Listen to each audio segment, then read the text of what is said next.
welcome to Creepy Studio. Please subscribe and hit like. Hunting season, at least once a year. I try to travel up to Maine and rent an Airbnb to go hunting. I never bought my own place because I can't really afford it just for a single trip every year. So doing a weekend rental makes more sense for me. Plus, I'm not exactly an expert. I'm still trying to get more experience some years.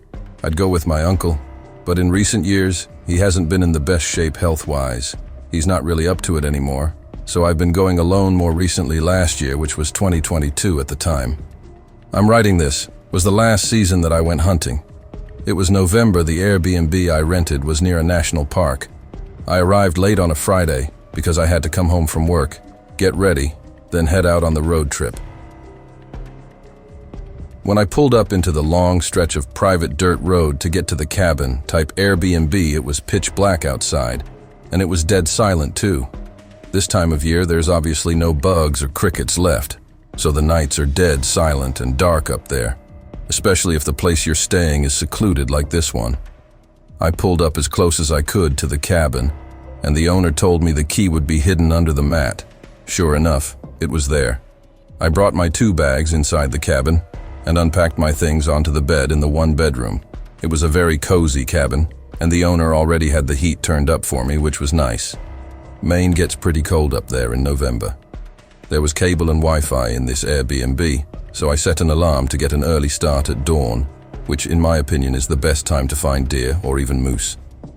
If you're lucky, the next morning I was up as soon as my alarm went off, and I was out in the woods in less than half an hour. Since this was foreign territory to me, I posted up behind a blowdown. I found some knocked over trees. Usually this would now be a waiting game, but I heard a man's voice call from behind me.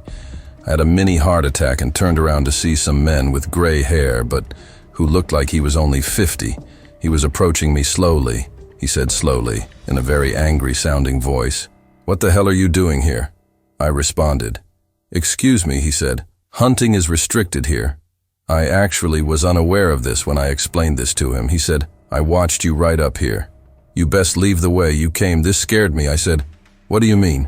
"You watched me right up here," he told me. "He always sees people riding up to that cabin, always out of town. Folk who come up here for the wrong reasons." I apologized to him and told him I'd leave. I grabbed my things and started walking back the way I came, and when I looked behind me, the man was gone out of sight.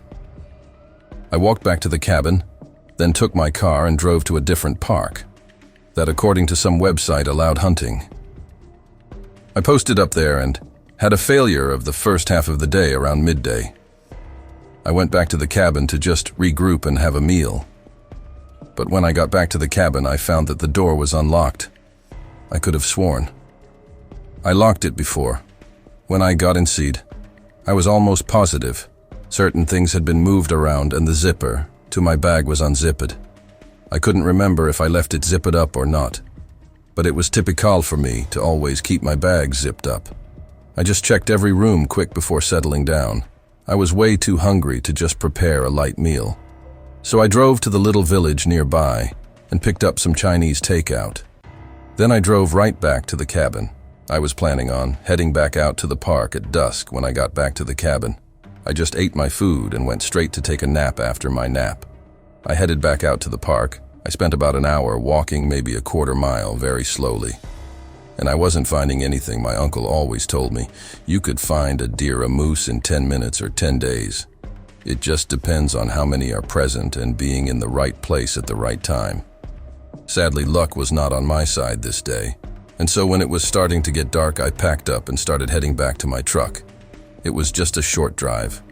Back to the cabin.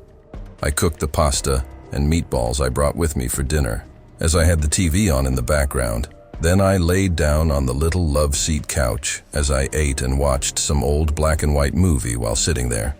I thought back to earlier, how the door was unlocked and things appeared to have been moved. Only I didn't notice anything missing. I wondered if it was just in my head or not. Long after this, I brushed my teeth and shifted to the bedroom, where I began to watch another movie in there, planning on falling asleep to it. I was starting to drift into that half-sleep state where what was going on in the movie was actually starting to blend into this half-awake dream. I was kind of having, so I heard the distinct sound of a door clicking open that snapped me out of my half-sleep. I groggily looked up and noticed the closet door in the room was now cracked open. This immediately woke me up completely now. The door being unlocked, and belongings potentially being moved, did not seem like a coincidence. I waited a moment and got out of bed, went to my hunting pack, and grabbed my CZ-75. I went back to the bedroom, turned on the light, and pointed my gun at the closet door. I yelled, "Come out now, or I'll shoot a big part of me." Still didn't believe there could actually be a person in there, and I thought that I was just being overly cautious, but when the door actually pushed open, I was in pure shock. That older man from earlier in the day stepped out, and his unhappy-looking face switched to a gross smile, missing a front tooth. He said, "You got me." I said, "Don't move." As I went to grab my cell phone and call 911, thank God I had service here. The sheriff's department was on their way, and I let them know I was armed and had the intruder at gunpoint. It was an excruciatingly long wait before the sheriff's deputies arrived. During that time, the man was telling me how he's sick of people like me having no respect for the parks up here. I had no idea what he meant, but I wasn't entertaining him. I kept telling him to shut up when deputies got there. It was an obvious arrest for breaking and entering and possibly robbery, though I don't think he ever actually stole anything from me. The man claimed the door was simply unlocked, though I don't know if that was true or if he had somehow picked a lock or even climbed through a window.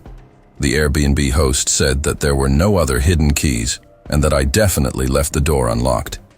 He seemed more concerned about whether anything of his was stolen and putting blame on me, as opposed to asking me if I was okay and apologizing for the experience. He said he had no idea who the man could have been even after getting his name. I still don't think I left the door unlocked, but thank God I was on a hunting trip and had my firearms with me to quickly neutralize the threat.